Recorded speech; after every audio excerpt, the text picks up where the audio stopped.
Hello, I'm Daniel P. Riley, and this is Heir of the Dragon, Chapter 1 The Woman. We didn't know it at the time, but everything in our lives up to this one night had been calculated, meticulously designed. She coordinated where our parents lived, bringing us together. She orchestrated our career tracks and our plans and ensured we three kings came to Jerusalem, or in this case, Yale. And then, to put a finer point on it, she maneuvered us into a club called Shampoo on one of its goth nights. It all started with Zach, naturally. He'd heard of the club from friends and the exotic nature of what they called Nocturne, the goth industrial night on Wednesdays. None of us were particularly intrigued by the macabre, so it took some cajoling to get Kel and I to agree. As usual, Zach got his way, and the three of us dressed to impress for a night on the weird side. We wore suits. Go ahead, ask. Why would anyone wear a suit to a goth night?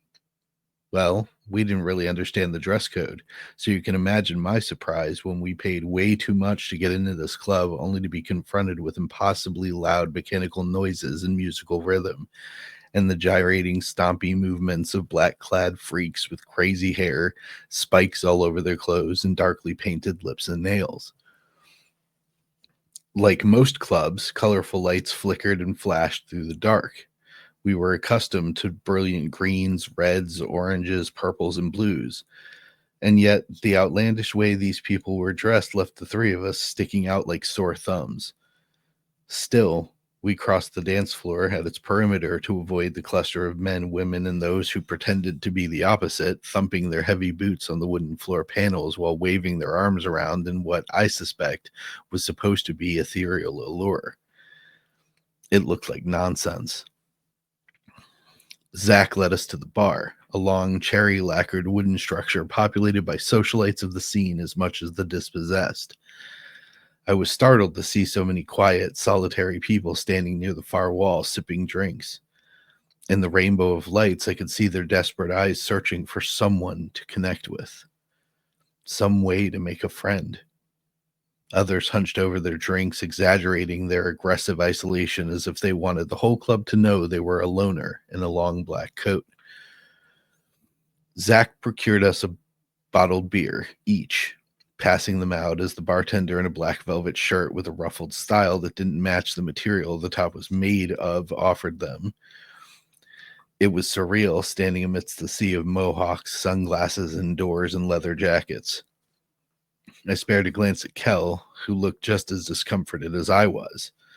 I tried to enjoy the music, tuning in to realize the stompy machine sounds had been replaced with a violin performance accompanied by a man with a rather lovely dulcet tone, singing along about how it's so easy when you're evil. I was so moved by this tune that I turned to get the bartender's attention and inquire about the song. To my amusement, I was told the singer was Aurelio Voltaire. It's a curious name, but it fits. His music was much more pleasant than the screeching, sneering tones of the previous vocalist, and really, who doesn't enjoy the sound of a violin? I found myself tapping my foot to the rhythm, cheerily bobbing my head as he sang about tripping old people downstairs and taking candy from babies. My reverie was broken as the music changed, starting with stomping once again. The beat of a foot clapping on wood was soon followed by other tapping tones and some awkward, heavy breathing. I didn't like it, so I tuned it out. My attention returned to my companions, ever the vigilant Aramis to my dear friends, Porthos and Athos. Kel rigidly stood nearby, tall, dark, and handsome in a Herculean way that was drawing attention from willowy small women in tight halter tops. He ignored them, prominent brow furrowed as if he were concerned that the crowd might turn on us and we'd have to fight our way to freedom. I became briefly distracted by the long, slender neck of one of the girls, more specifically, the accessory she wore around it, a black leather collar with a silver heart-shaped loop at her throat. Beneath it, as if intended to guide my gaze down to her vague cleavage, were multiple silver chains, and each one bore a single item: a ring, a metal rose, a star, a weird shape I didn't recognize, an eye of Ra, and finally a Gothic cross whose base tip was nestled just so between the faint mounds of exposed flesh. She caught me staring, adopting a sassy pose. One hip encased in a too short leather skirt leaned outward, altering the angle of her thin body. She lifted a hand, fingers adorned in long, heavy-looking rings of alien design wiggled at me. I smiled, raised my beer bottle as if offering a toast, and abruptly turned all my focus to finding Porthos in the crowd. I didn't want to be impolite, but for all her effort to try to be, I wasn't interested. I found Zack had preyed upon the weak sheep at the far wall, which I should have expected. He was settled beside a young, nervous girl with dark hair bound up into two buns like mouse ears atop her head. Her little black dress didn't fit right, one strap hanging off her shoulder no matter how many times she lifted it back up. Zack leaned casually right at her side, his body positioned just barely touching hers. That was his favorite play, physical invasion. I smirked watching him, and right on cue, he rolled his presence over her like a tsunami. He shifted forward, lifted his other arm, and pressed his hand to the wall beside her head. Now, Zack's baited trap had sprung, and the girl squirmed against the wall, caught between it and my dear friend's carefully calculated courtship efforts. She never stood a chance.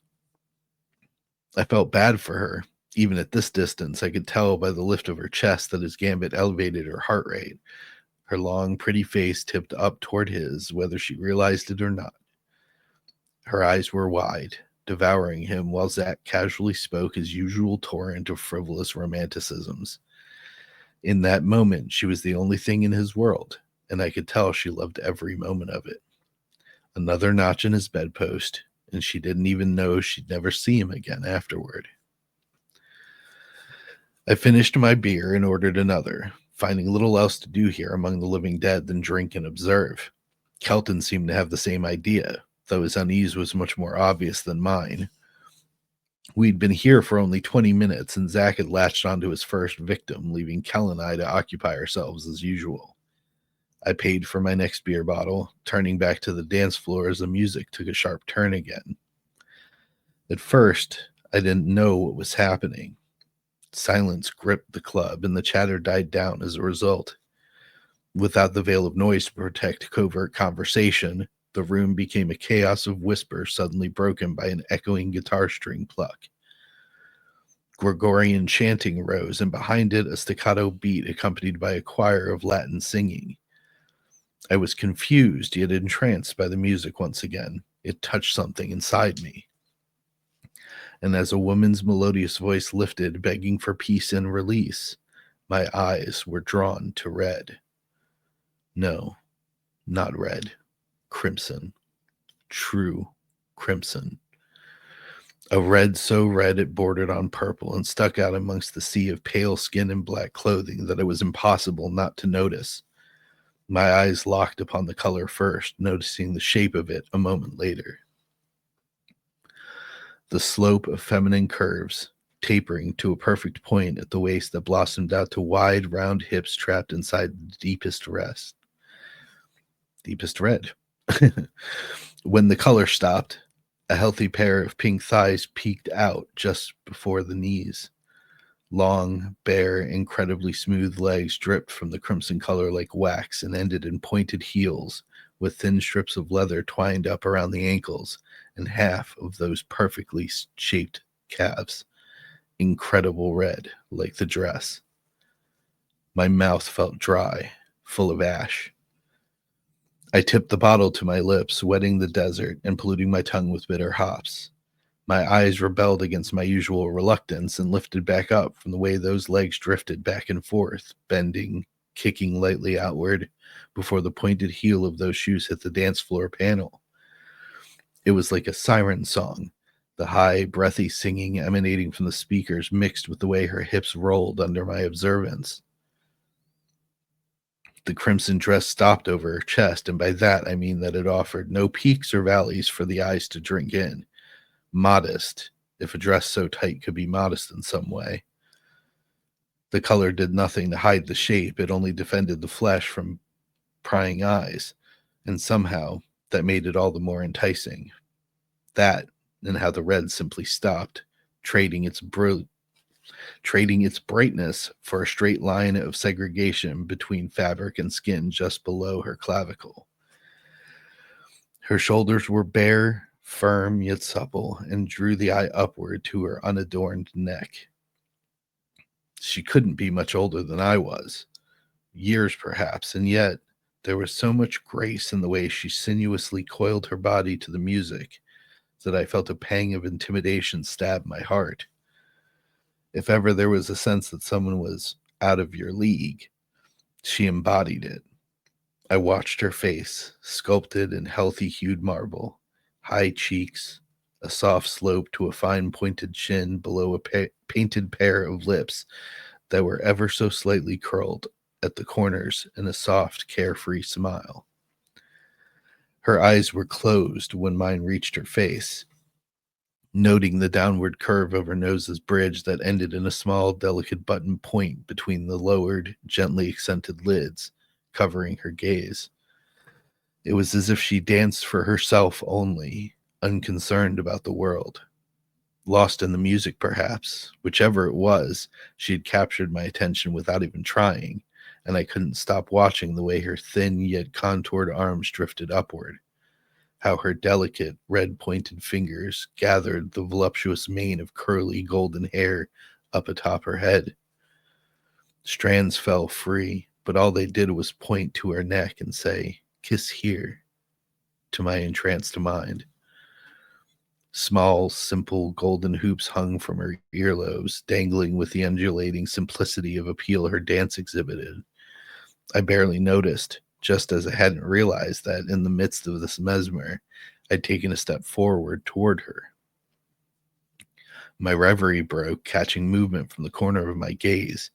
I turned my head, finding Kelton had moved forward too and broke from the pack by the bar. Barely cognizant, I looked from Kelton toward where Zach and his latest conquest had been.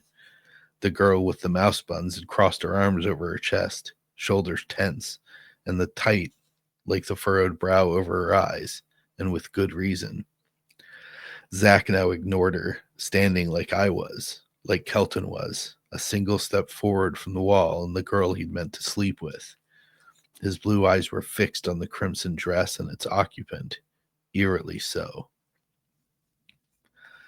I looked around us, wondering if anyone else was as spellbound by her appearance on the dance floor.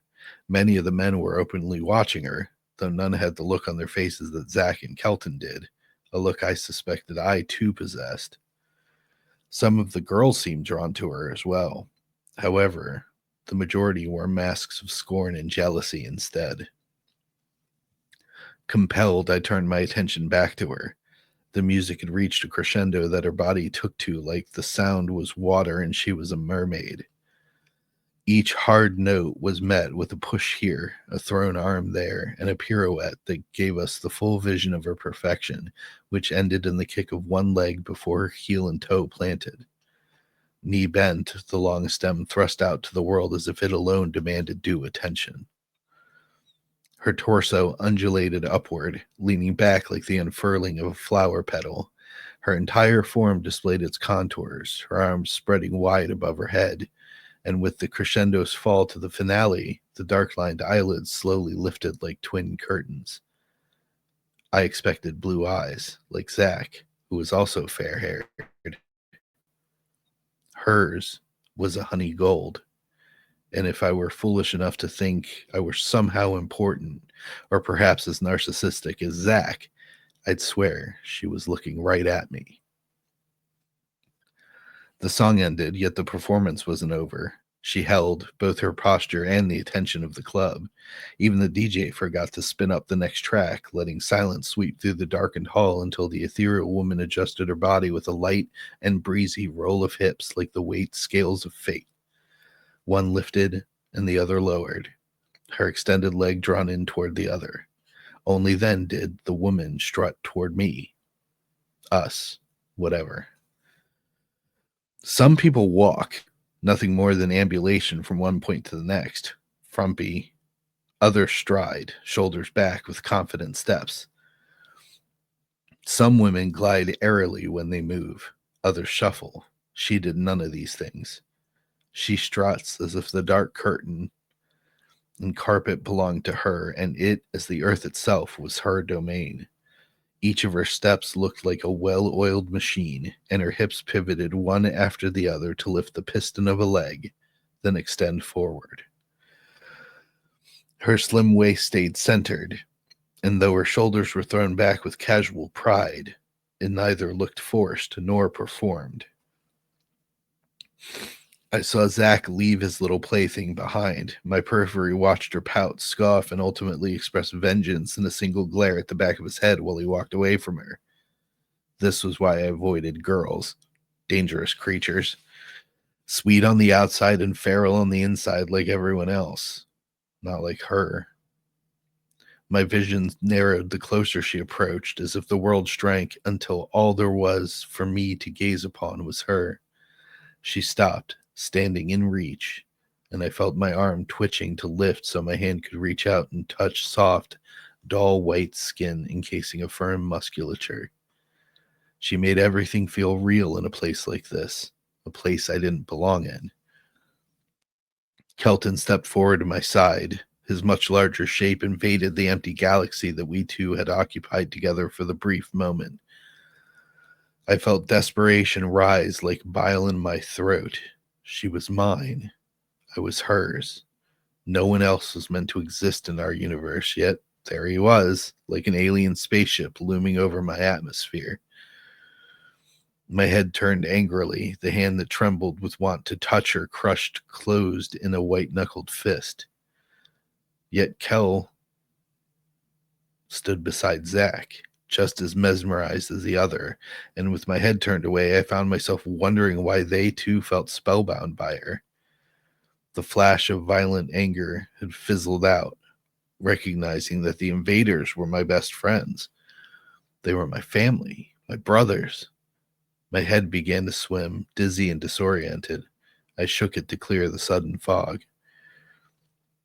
The music began again, another hard metallic drum line speckled with machine sounds.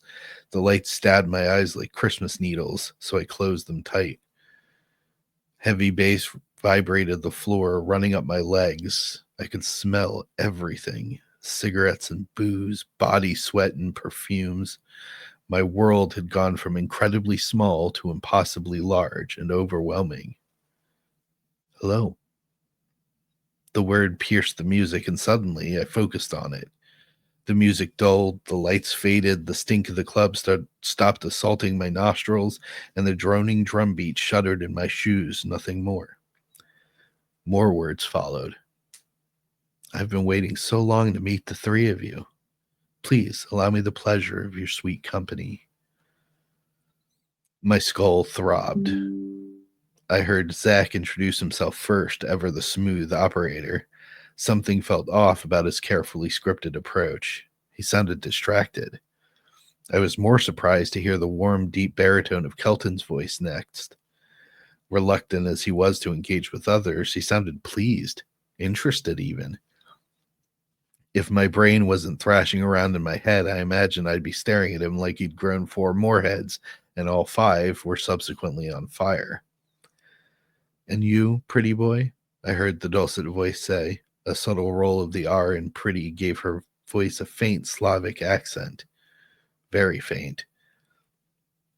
Though she spoke like dripping honey with the perfect articulation one might expect from an upper-class woman of the U.S., that purr lingered in certain letters just right. I opened my eyes just enough to risk making this migraine worse while being polite.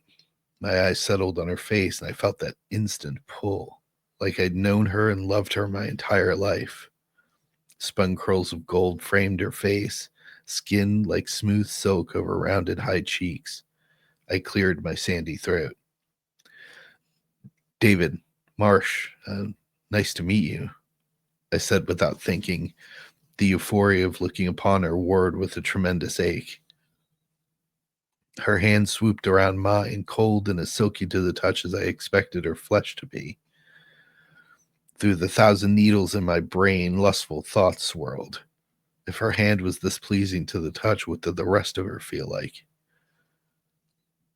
Amidst the storm of endorphins, I leaned on the same practice that had kept me from taking risks with the girls on campus. I prayed, God, grant me the serenity. She jerked her hand free from my subconscious grasp as if a bee had stung her, but through my squinted eyelashes, I could see the glint of intrigue in her honey gold hues. Was she just as mesmerized with me as I had been with her? The mere thought of her falling slave to my desires infested the repetitive mantra of prayer. Sweet seduction. Please, she purred. Let me buy you a drink. I would love to get to know you better. It would be my supreme pleasure, Zach replied, and I watched him offer his hand to her like a little lordling at a royal banquet. Kelton's resonant voice rumbled next with a single word. Yes. I closed my eyes again, retreating into my mental prayer until the pain subsided enough to force my eyes fully. I returned with incredible force, it returned with incredible force, so I quickly nodded my agreement to join them. Something about this felt wrong and dangerous, and I felt compelled by instinct to stay with them. Still, when I looked upon her face again, that creeping warning melted away. Everything was fine in her presence. More than fine. It was right. So why did my head hurt so much? She drifted, circling the three of us, but on my side, and as she paused, her fingers danced along my shoulders if she needed to touch me, and I wanted her to. I stared at the dance floor ahead, grasping hold of the dread sensation when it returned. I stopped praying, wrestling with the feeling to give up its secrets. Even my headache faded away, bringing more clarity without fever clouding it. Yes, we are handsome young men. There was no physical reason to deny that. We'd been approached by giggling girls and saucy cougars more times than we could count. It was always funny, flattering, and often awkward in the case of the latter. Yet, the woman had the manners of a wine-drunk matron with a youthful presence that should have been giggly and self-conscious. I had never met a powerful, confident, elegant young woman like her before. It didn't feel right. Alien. Foreign. She did have a hint of an accent. Maybe women from other parts of the world were not as shy and conflicted as American girls often were. That could explain it. I suppose she could be some college basketball fan from overseas. It made sense, even though it didn't kill the foreboding that tickled the back of my neck. I turned, watching her lure one of the female bartenders closer with the slow, methodical crook of her index finger. The beer flinger was tattooed, sick in many of the right ways, and purposely wearing a loose tank top to let her customers peek at a black bra with deep purple lace threaded through it when she moved just so. Her hair was twisted into braids and colored with threads of rainbow. The more the woman spoke, the more this woman squirmed as if she was being flirted with in just the perfect way to get her motor running hot. I watched the two women murmur conspiratorially over the bar top until the girl slipped away with a secret smile on her lips. She returned with a large bottle of Cristal champagne, which she paired with 4 flute glasses on a tray. Zach and Kelton both leaped forward, simultaneously offering to take the tray for her. My brows furrowed. I'd never seen them behave this way. The woman bid Kelton to play the servant's role, which he did with a proud smile while lifting the tray of drinks up in his large hands. I stared incredulously. Zach's face contorted with rage at being snubbed, which she banished by coiling her strong, slender arm around his. Instantly, my narcissistic best friend eased with serenity.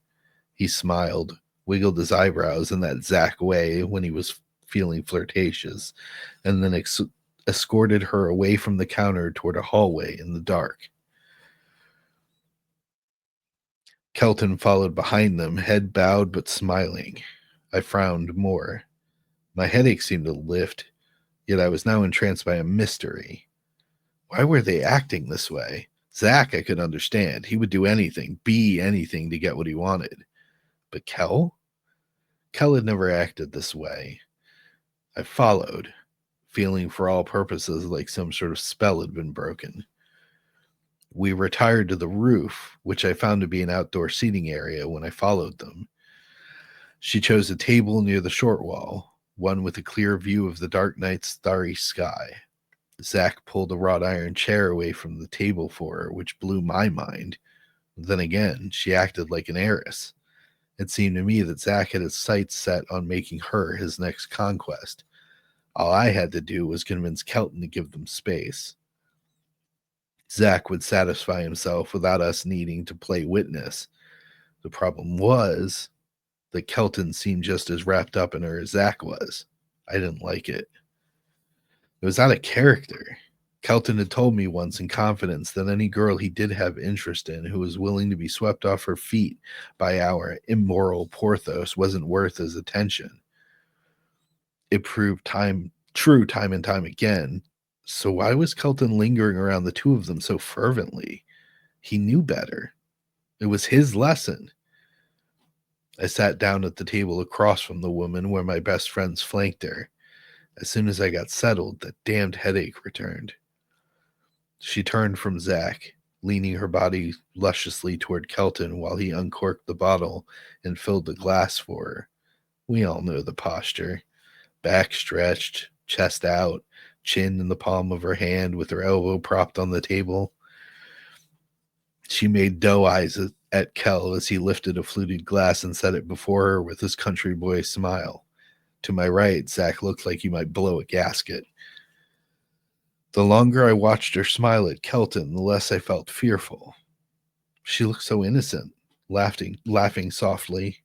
I did a double take, realizing that my quiet, reserved, gentle giant of a friend was making small talk with her, openly making small talk. Now I imagined him with 5 flaming heads on his shoulders. Still, when she brushed a few of her shiny golden curls back behind her earlobe, I found my eyes drawn to her neck. Smooth skin begging to be kissed. Unbidden, those lustful desires returned. I drew in a deep breath, watching her pretty painted lips move while she talked with Kelton in dreamy joy. My eyes slid toward Zach, whose face was growing redder and redder with humiliated frustration. I chanted my prayer once, then leaned toward Zach to grab his attention. Hey, so what'd you think of the music? It's giving me a headache. What? Oh, whatever. It's a goth industrial or something, Zach muttered, his eyes on her while hers were rooted to Kelton. I think the bass is too heavy, I said, trying to catch his gaze. Yeah, okay. He dismissed me, surging forward like his body was a spring freshly sprung. His hand grabbed the woman's arm, giving it a forceful tug I found very inappropriate. However, she turned her head to glare at him, only for Zach to slip right into suave on cue. Tell me about yourself. You are exquisite. David was just saying how you commanded that dance floor downstairs. Do you dance professionally? I hadn't said that, but this was normal. Zach often used me as an imaginary wingman when he needed to, making up all manner of lies to play off of. I was used to it, so I sat back and rubbed my temples for a moment to try alleviating the return of the headache. That's when I saw Kelton staring daggers at Zach for interrupting them. I eyed him, hoping to catch his attention next. Silent communication was something the two of us were good at. But he ignored me. The woman, however, shifted right to Zach as if Kelton ceased to exist, and while Zach gave her no chance to answer his question in favor of his favorite subject, him, Kelton had the same determined look on his face when he was targeting a breakaway player on the court. Not good. The man of steel taught aggressive offense to behave. As unexpected as Kelton's rage was, I saw the table flip coming and dodged to the right off my chair. The woman seemed to pull back from it much faster than I did, lifting her arms up as she leaned all the way back in her chair. Zach was the only one blindsided by the power move, his head lifting and his eyes going wide. Crystal and tall stem glasses crashed on the floor, shattering everywhere at her feet. I also saw the punch coming, and like when we were kids, I threw myself in the way.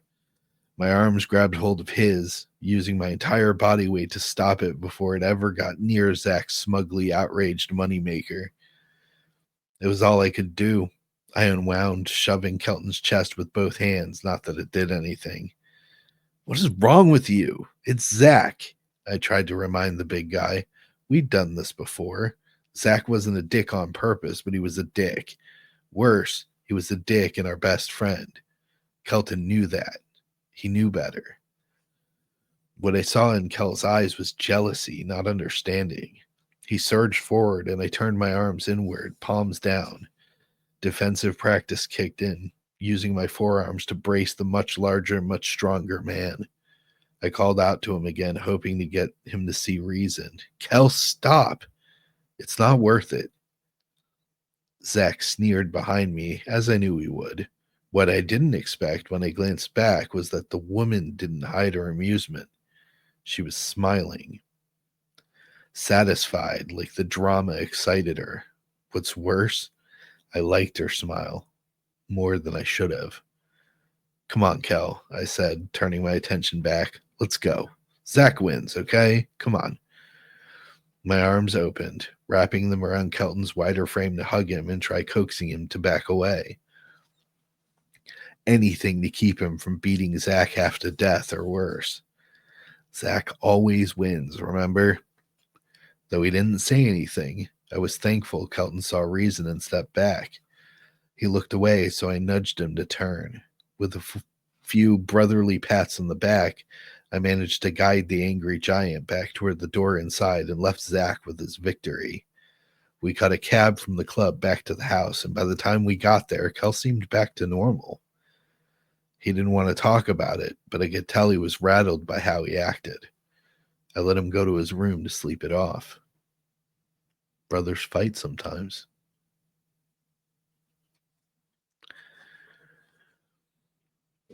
That was chapter 1, The Woman, from Heir of the Dragon, written by me, Daniel P. Riley. I hope you enjoyed, and I'll see you next time.